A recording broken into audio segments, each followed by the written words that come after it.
अस्सलामुअलैकुम students, hope so you are doing well. Video title से अंदाज़ा हो गया होगा आप लोगों को कि आज के लेक्चर में हम लोग क्या पढ़ने वाले हैं। So without any further wait, let's get into today's lecture.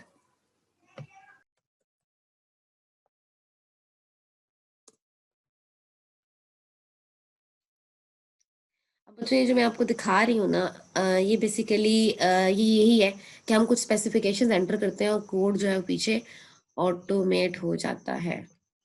अब बच्चों यहाँ पे करते क्या है, ये देखें, ये जो डायग्राम है ये बहुत ज्यादा ना यूएमएल की जो डायग्राम होती है उनसे सिमिलर है, जैसे क्लास डायग्राम होती है।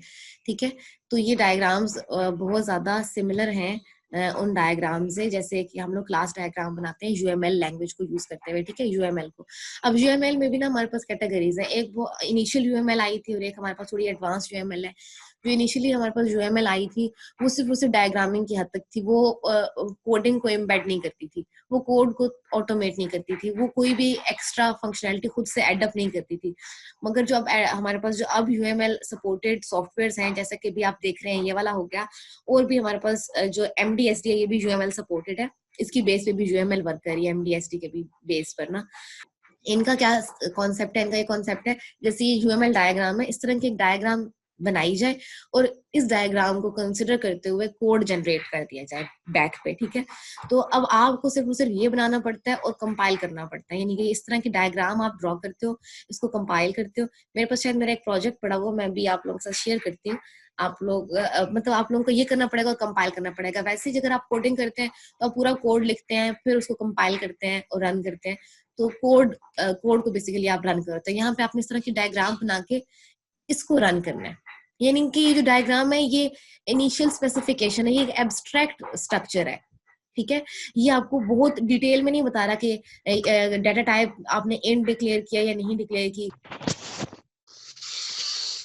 ये देखें, तो यहाँ पे हमारे पास कुछ ये एफ को देखें, एफ फंक्शन को रिप्रेजेंट कर रहा है। ठीक है, इस तरह से हमारे पास इसके अंदर अब हमें फंक्शंस खुद नहीं क्रिएट करना पड़ रहा है। यहाँ पे हमने बस एक नोड को पिक कर लिया, ये देखें ये फंक्शन को रिप्रेजेंट कर रहा है। ठीक है, इसी तरह से हमारे पास कुछ ये वाला भी फंक्शन को रिप्रेजेंट कर रहा है। ठीक है, कुछ इनिशियलाइजर्स हैं जिनकी शुरू में नीड है हमें। ठीक है, ये कनेक्टर्स हैं जो ज्वाइन कर रहे हैं, दो का डाटा पिक कर रहे हैं, तीसरे को डाटा दे रहे हैं। ठीक है, तो इस तरह से हम एक ये वाला स्ट्रक्चर बनाएंगे, हम इस तरह की एक स्पेसिफिकेशन बनाएंगे, एक यूएमएल मतलब कि हम जनरल स्पेसिफिकेशन एडअप करें और कोड जनरेट हो जाए।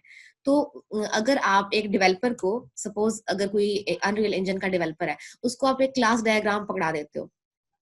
एक अभी मेरा सिनेरियो समझो, जो मैं आपको एग्जांपल दे रही हूँ। आपने एक क्लास डायग्राम बनाई किसी बंदे ने यूएमएल के ऊपर, नॉर्मली जैसे आप लोगों ने सॉफ्टवेयर इंजीनियरिंग के अंदर सब्जेक्ट के अंदर क्लास डायग्राम बनाई होगी, तो आपने क्लास डायग्राम बनाई और आपने डेवलपर को दे दी। तो डेवलपर के लिए ये जो भी स्ट्रक्चर आपको नजर आ रहा है, ये बनाना आसान होगा या मुश्किल होगा एक क्लास डायग्राम को देखते हुए? जी आसान हो स्टूडेंट्स, जाएगा। बहुत आसान हो जाएगा। ठीक है, क्योंकि क्लास डायग्राम में बहुत सी चीजें जो है वो ऐसी ही होंगी, बस डेवलपर ने थोड़ा सारा मद्देनजर रखना होगा कि अच्छा जो है वो जो इनिशियल वैल्यूज क्या क्या होंगी, फाइनल वैल्यूज क्या क्या होंगी, कुछ इस तरह से ना। तो उसने थोड़ी सी लॉजिक वाइज जो है वो देखना होगा। बाकी उसके लिए बहुत आसान है ये वाला स्ट्रक्चर क्रिएट करना, और उसने कंपाइल कर देना, मतलब कि टाइम बहुत कम लगेगा, बजाय ये कि खुद से डिक्लेयर करे चीजों को, फिर फंक्शन कॉलिंग करे, फिर पास करे पैरामीटर्स को, फिर फेच करे उन वैल्यूज को। तो ये काम उसको नहीं करना पड़ रहा। ठीक है, तो और उसको फंक्शंस याद भी नहीं रखना पड़ रहा, लाइब्रेरी के अंदर ऑलरेडी फंक्शंस अवेलेबल हैं।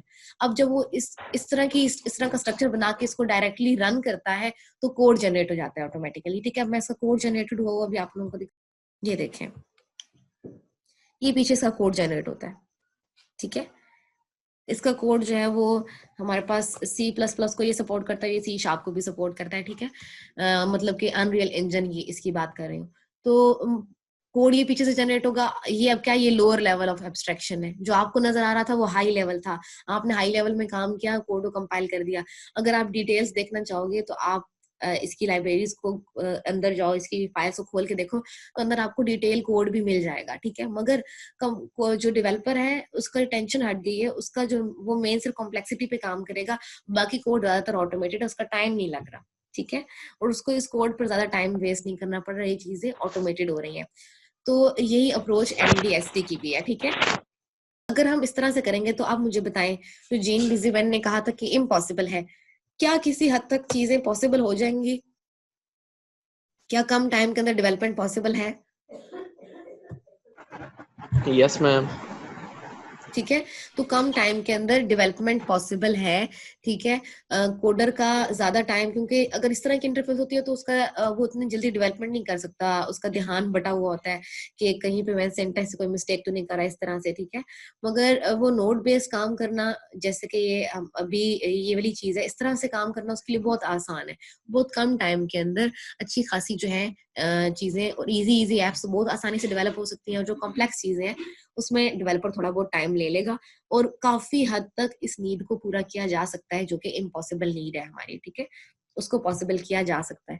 तो ये था जेन ब्रिजवेन का कॉन्सेप्ट।